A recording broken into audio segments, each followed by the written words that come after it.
今天是一个有味道的活，咱不是来挖土，也不是来挖石头，而是来挖垃圾来了。老板说就在前面的小河边。我心里还想着，这么一个地方又没有多少人家，能有多少垃圾，还得用挖机来挖。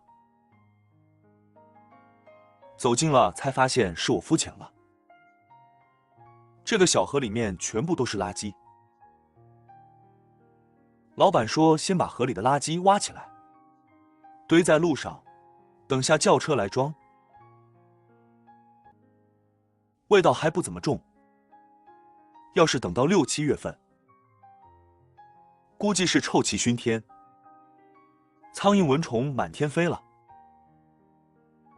其实现在大部分的地方，垃圾桶都覆盖到了，也有垃圾车天天在运垃圾。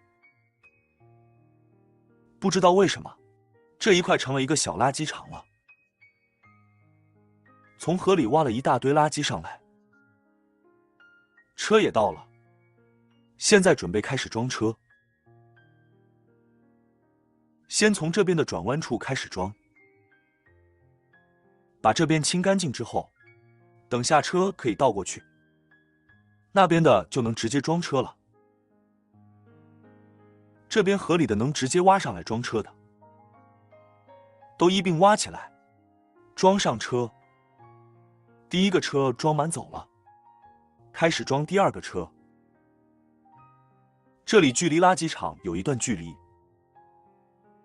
所以老板叫了2个车来。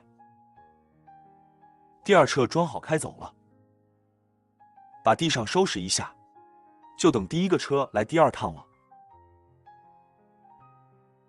2个车一人拉了2车，才把这堆垃圾拉完。